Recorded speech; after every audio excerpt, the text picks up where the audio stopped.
বন্ধুরা, আমি এখন আছি একটি সিমের ভুঁইতে।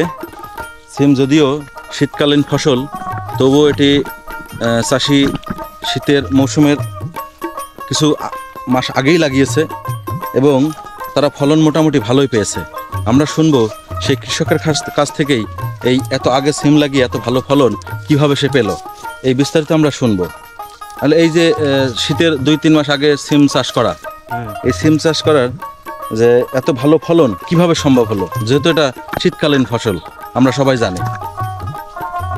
আসলে শীত মৌসুমে এটা অত ট্রিটমেন্ট দেওয়া লাগে না যতটা এখন দিতে হয় আর কি।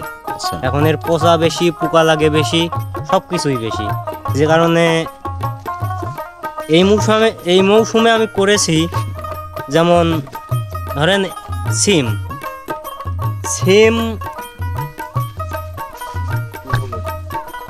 বন্ধুরা, আসলে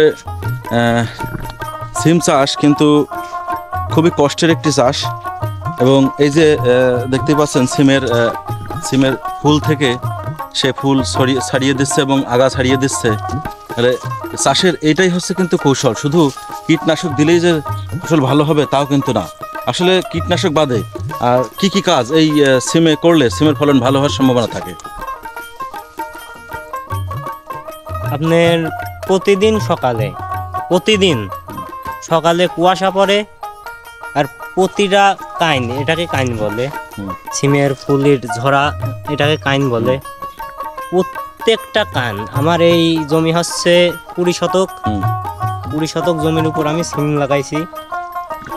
এখন মোটামুটি যে হারে ধরছে আর কি, সপ্তাহে 2 মণ 1.5 মণ সিম তো হবেই। আর সিমের বর্তমান বাজার হচ্ছে 150 টাকা কেজি। এখন তাতে মোটামুটি 150 টাকা কেজি থাকলে সিম চাষ করে ভালো কিছু আশা করা যায়। আসলে নাকি কীটনাশকের দাম বেশি হওয়ার কারণে সেটাও আমরা আশা করতে পারি না? এখন কীটনাশকের দাম পর্যাপ্ত পরিমাণে বেশি। এই জমিতে গরম মৌসুম, এই সময় পোকা লাগে বেশি। আর পোকাটা মানে না লাগার জন্য সপ্তাহে 3 দিন ওষুধ দেওয়া লাগে, স্প্রে করা লাগে। কি ওষুধ দেওয়া লাগে? 3 দিনে মোটামুটি আছে অনেক রকমের ওষুধ, শুধু পোকার ওষুধ তা না, এর সাথে ছত্রাকনাশকের জন্য পচা লাগে, যাতে না লাগে এই কারণে ওষুধ দিতে হয়। পোকার জন্যই আবার ছোট ছোট মাছি পোকা আছে, জাপ পোকা আছে, ওই জন্য আলাদা ওষুধ দিতে হয়। মানে যাবতীয় একটা বাচ্চা ছোটকাল থেকে যেভাবে মানুষ করতে হয় তার থেকেও বেশি পরিশ্রম করা লাগে এই সিমের পিছনে। ফুল বেরোচ্ছে, আচ্ছা আমি আপনার দেখাচ্ছি, অপেক্ষায় থাকেন। বন্ধুরা, দেখতেই পাচ্ছেন আসলে সিম চাষ কিন্তু আসলে অনেক ধৈর্য এবং অনেক কৌশলেরও ব্যাপার রয়েছে। এই যে দেখেন, এই সিমটা কাছে নিয়ে, এই সিমটা এইটার কিন্তু বয়স পুজে গেছে, তারপরেও ভিতর থেকে বের হচ্ছে না সিমের যে খোসাটা। আসলে এইটে সুন্দরভাবে ছাড়াই না দিলে তো সিম হবে না, মানে এটা পুষে যাবে, এইভাবেই শুকায়ে যাবে। এইটে প্রতিদিন সকালে প্রতি কাদির থেকে এইভাবে ছাড়াইয়ে দিতে হবে, ছাড়াইয়ে এই সিমটা বের করে দিতে হবে। ছোট একটা সিম ফুলের মধ্যে থেকে বেরোচ্ছে এই সিমটা নাকি? তাহলে এরকম তো পুরো ভুঁইতেই যত এরকম ফুল আছে প্রত্যেকটা এরকম ছাড়াইতে হবে। এরকম ছাড়াইতে গিয়ে তো অনেক সিম ছিঁড়েও যেতে পারে বা ঝরেও যেতে পারে, তাহলে সেটা তো একটা ক্ষতি হয়ে গেল। ক্ষতি হলেও কিছু করার নাই, এইভাবে থাকলে তো এমনিতেই ক্ষতি, সেটা নষ্ট হয়ে যাবে। এই কারণেই আসলে এই গরম মৌসুমে এই সিম করাটা একটু চাপ আর কি। বন্ধুরা, আসলে দেখতেই পাচ্ছেন এই জমিতে সিম কিন্তু মোটামুটি ভালোই হয়েছে, ভালোই বলা যায়। কারণ সিমের যে শীতের সিজনের আগেই সিম সে লাগাইছে এক প্রকার রিস্ক নিয়েই। আসলে চাষে কতটা রিস্ক? চাষে পুরোপুরি রিস্ক একদম। কি চাষ আপনি করেছেন আমার সিমের পাশাপাশি? এখানে সিম আছে, মরিচ আছে, মরিচ প্লাস হলুদ। আমার মরিচটা বড় ফ্যাক্ট না, আমি ওর ভিতর হলুদটা, ওইটাই বড় ফ্যাক্ট। মরিচের মধ্যে হলুদ? হ্যাঁ। আচ্ছা, মরিচের মধ্যে হলুদ লাগানো, এটা এই কৌশলটা আপনি কিভাবে শিখলেন বা কিভাবে বুঝলেন? আসলে এক চাষের মধ্যে আর এক চাষ ভালো হয়? এটা সম্ভব, কিভাবে সম্ভব? এটা সম্ভব, জমিতে না গেলে তো বোঝানো যাবে না। তাহলে আমরা বন্ধুরা আপনারা ধৈর্য ধরুন, আমি এই সিমের পাশাপাশি তার মরিচের এবং হলুদের ভুঁইতেও যাব এবং আপনাদের দেখানোর চেষ্টা করব যে মরিচের মধ্যে আপনার হলুদ লাগিয়ে সেই হলুদ কিভাবে অনেক ভালো করা সম্ভব হয়, আমি সেটাও কিন্তু আপনাদের দেখাবো।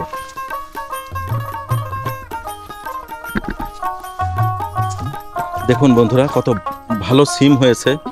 আজকে সে সিম তুলবে এবং কালকে সিম বিক্রয় করবে। 140 টাকা কেজি সিমের বর্তমান কেজি, দাম কিন্তু ভালোই আছে এবং চাষিও খুশি এই দামে। দেখুন কত সিম, সুন্দর সিম ধরেছে। আসলে এত কষ্ট করে ক্ষেত করে সেখানে যদি ফসল ভালো হয় তাহলে আনন্দটা অনেক অনেক অনেক গুণ বেশি হয়। মানে এই এত সুন্দর ফসলের জন্যই কিন্তু চাষিরা চাষ করে থাকেন। কিন্তু কীটনাশকের এত পরিমাণ দাম এবং কীটনাশকের মধ্যেও কিন্তু ভেজাল রয়েছে, যার কারণে কৃষক আরও বেশি লোকসানের দিকে যাচ্ছে। আচ্ছা, আমি একটু আপনার কাছ থেকে আরেকটা বিষয় জানতে চাই যে এই যে কীটনাশক দেয়া হয়, এই কীটনাশকের মধ্যে ভেজাল কি পরিমাণ? আসলে এখন বর্তমান যে পরিবেশ, কীটনাশক অনেক রকমের কীটনাশক আছে। আমি ব্যবহার করি বায়ারের, সিনজেন্টার আর অটো গ্রুপের। এই তিন গ্রুপ তো ভালো, হ্যাঁ, আমার জানা মতে তিন গ্রুপই ভালো। এর প্রতিষ্ঠান। ভিতরেও এর ভিতরেও ভালো মন্দ রয়েছে। এর ভিতরেও ভালো মন্দ এর রয়েছে। সব থেকে ভালো ওষুধ কি বায়ারের উম, নাকি সিনজেন্টার? সিনজেন্টার নাম বেশি শোনা যায়, দেখি বিভিন্ন জায়গায় কৃষকদের নিয়ে অনেক সময় মিটিং করে, দেখে ওখানে লেখা থাকে সিনজেন্টার। সিনজেন্টার ওষুধ কি বাজারে বেশি সেল হয়? এইটে বলা মুশকিল, বলা মুশকিল। এটা আসলে বলা মুশকিল, কারণ এক একজন চাষি এক এক রকম ওষুধ ব্যবহার করে, আসলে দেখতেই পাচ্ছেন। তো বন্ধুরা চলুন আমরা দেখাই তার সিমের ভুঁইয়ের পাশাপাশি সে যে ঝাল চাষ করেছে এবং তার ঝাল চাষের মধ্যে হলুদ লাগিয়েছে। এই ঝাল এবং হলুদ একই জমিতে একই সঙ্গে হচ্ছে, কিভাবে সেটি ভালো করা যায় বা ভালো হওয়া সম্ভব, আর কি ভাবনা ভেবে সে একই জমিতে দুইটা চাষ করেছে সেটিও তার কাছ থেকে আমরা জানব। আচ্ছা, আমি আগে একটু আপনার সাথে কথা বলি, সেটা হচ্ছে এই মরিচের মধ্যে যে হলুদ লাগানো, এটার মানে কি আমরা এটা বুঝতে পারি যে হলুদই হচ্ছে মূল চাষ? অবশ্যই। আর এই আমি মনে করি যে আমার কাছে হলুদই হচ্ছে মূল চাষ। মূল চাষ। অনেকে শুধু মরিচ লাগাই, হুম। আমি একটু ব্যতিক্রম করেছি। হুম। আমি মোটামুটি আমার যতটুকু জমি, আমি শুধু 2 চাষ না, আমি 3 চাষ করেছি। যে কোনো চাষে। এই জমিটা কতটুকু? এই জমিটা হচ্ছে 40 শতক। 40 শতক। হ্যাঁ, এই 40 শতকের মধ্যে এক বিঘা 2 কাঠা আছে। হ্যাঁ, 33 শতকে বিঘা, 1 বিঘা 2 কাঠা আছে। এখন এর মধ্যে তো 3টা চাষ বললেন। হ্যাঁ, এই 3টা চাষ করেছি আমি। সেটা কি কি? প্রথমত হচ্ছে মরিচ, হুম। তারপরে হলুদ, প্লাস কলা। কলা। ওই যে কলা দেখা যাচ্ছে, এই কলা। যে কলা দেখতে পাচ্ছেন বন্ধুরা, জমির চারিপাশ দিয়ে কলা। জমির চারপাশ দিয়েই কলা। কলা। আচ্ছা, অনেক সময় এই যে আমরা দেখি যে এই হলুদ তোলার পর এখানে আবার পটল হয়। হ্যাঁ, হ্যাঁ। পটলও কি এখানে লাগানো আছে? না, না, না, পটল লাগানো আমি নাই? করি নাই। আমি পটল তো সব চাষির সম্ভব না। সম্ভব না। আমি আসলে মানুষ ছোট হতে পারি, হুম। কিন্তু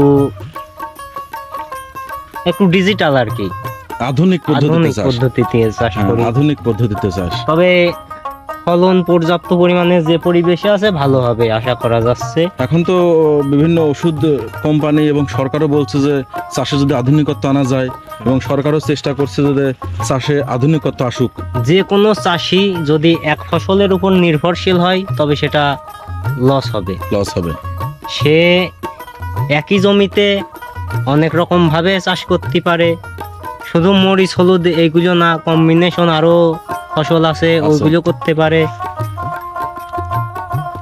এই আর কি। এই যে এই জমিতে যে হলুদ লাগানো আছে, এই হলুদ পরিপূর্ণ হওয়ার পরে কত মন হলুদ হতে পারে এটা আনুমানিক? আনুমানিক ওইটা ফলনের উপর নির্ভরশীল। আর ভালো ফলন যদি হয় তাহলে যতটুকু জমি সেই পরিমাণে 120 মন হলুদ হবে। 120 মন। 120 মন তখন হলুদ কেমন দামে যায়? তখন তখন 1000-1200? না, তখন হলুদের বাজার এবার বিক্রি করছে 1800 টাকা মন। ও, তাহলে তো অনেক দাম। হ্যাঁ, ও হলুদের বাজার। তাহলে এবারও আশা করা যায় যে যদি সবকিছু ভালো ঠিকঠাক থাকে তাহলে হ্যাঁ, 1800-2000 টাকা এবারও হলুদ হতে পারে। হতে পারে। তাহলে তো ওই সময় ভালো একটা অ্যামাউন্ট হয় যদি ফসলটা ভালো করে উঠানো যায়। এই বছর লাস্টেই যে মরিচ চাষ করেছি এই কারণে মানে মরিচ চাষ আমার করে সারা জীবন মানে জীবিকা নির্বাহ চলছে। নির্ভর চলছে, প্রতিদিন মরিচ তোলা উঠানো হচ্ছে। প্রতিদিনের একটা মানে সপ্তাহে 2 দিন বা 3 দিন তোলা হলে সেটা একটা খরচ মেকআপ হয় পরিবার চালানোর। হ্যাঁ, তাহলে আবার এই টাকা দিয়ে হলুদও চাষটা ভালোভাবেই করা সম্ভব। এই চাষ দিয়ে যেমন এই মরিচ তো উঠায়ে বাজারে বিক্রি করা অনেক টাফ। ঠিক আছে, লোকজন নিয়ে মরিচ উঠায়ে বাজারে নিয়ে বিক্রি করা এগুলি অনেক টাফ। এগুলিও খরচ মেকআপ হয়ে যায় আর কি মরিচে। আর মূল চাষ আমার হলুদ। হলুদে কিন্তু বন্ধুরা অনেক প্রসাধনী হয়, অনেক ওষুধও হয়। হলুদের ডিমান্ড কিন্তু মরিচের থেকে অনেক বেশি। আর চাষি সেইভাবেই লাগিয়েছে। দেখুন তার মরিচও কিন্তু যে খারাপ হয়েছে তা কিন্তু নয়, মরিচও অনেক ভালো হয়েছে এবং মরিচের মধ্যে হলুদের অবস্থাও অনেক ভালো, দেখতেই পাচ্ছেন।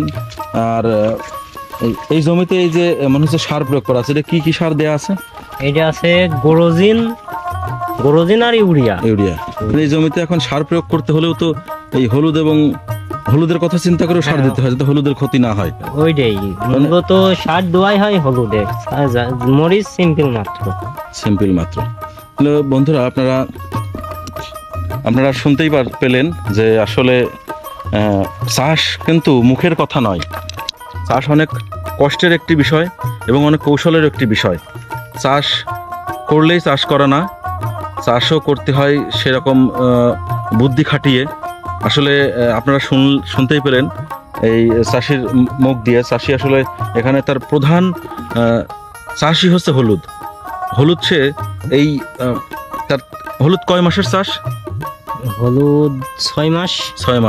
6 মাস পরে এই হলুদ যদি 100 মনের উপরে সে হলুদ পায় তাহলে এই 6 মাসে যদি 4 মাসে সে এই মরিচ বিক্রি করতে পারে তাহলে এই মরিচ থেকেই কিন্তু তার এখন হলুদ চাষ করার টাকাটা উঠে যাচ্ছে, প্লাস তার সংসার চালানোরও ব্যয় এখান থেকে মেকআপ হচ্ছে। এইভাবে যদি একজন কৃষক চাষ করে তাহলে কিন্তু কৃষকের এতটা বিপদ হয় না। আসলে একটা চাষের উপরে কৃষক কখনো বেঁচে থাকে না, এই চাষের কথাটা আসলেই সত্য। অপূর্ব বয়সে ছোট হলেও তার চাষের কিন্তু মেধা অনেক ভালো, সেটাই আপনারা দেখতে পাচ্ছেন। আমি আপনাদের আরও দেখাই, দেখুন কত সুন্দর চাষ করেছে। আসলে চাষ দেখলেই ভালো লাগে। চাষের দেখেন মরিচ, হলুদ, তার পাশে আবার কলা আছে। এক জমিতে সে একই সঙ্গে 3টা চাষ করেছে।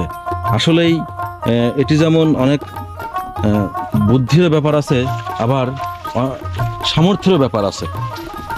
আপনারা হয়তো ভাবছেন তার অনেক হয়তো টাকা পয়সা আছে, না। এই অপূর্ব কিন্তু খুবই দরিদ্র একজন মানুষ, খুবই গরিব ঘরের একজন মানুষ।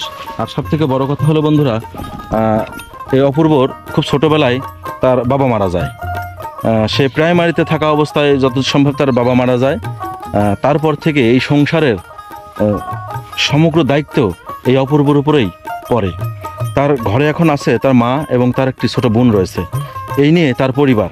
কিন্তু তার চাষের যে কৌশল, আর আরেকটা কথা হচ্ছে সেটা আপনারা অনেক ভালো লাগবে, এই অপূর্ব কিন্তু এখনও স্টুডেন্ট, এখনও লেখাপড়া চালিয়ে যাচ্ছে।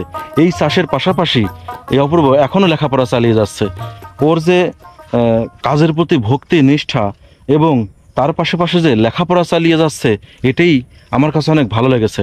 তাই আমিও আশীর্বাদ করি এই অপূর্ব যেন এই চাষের পাশাপাশি লেখাপড়া করে অনেক ভালো কিছু হতে পারে। তবে আমি আশা করব ও লেখাপড়া শিখেও যেন এই আধুনিকত্ব নিয়ে এসে এই চাষকে আরও সমৃদ্ধিশালী করে। তো বন্ধুরা ভালো থাকেন, এখানেই শেষ করছি। দেখা হবে অন্য কোনো দিন অন্য কোনো জায়গায়।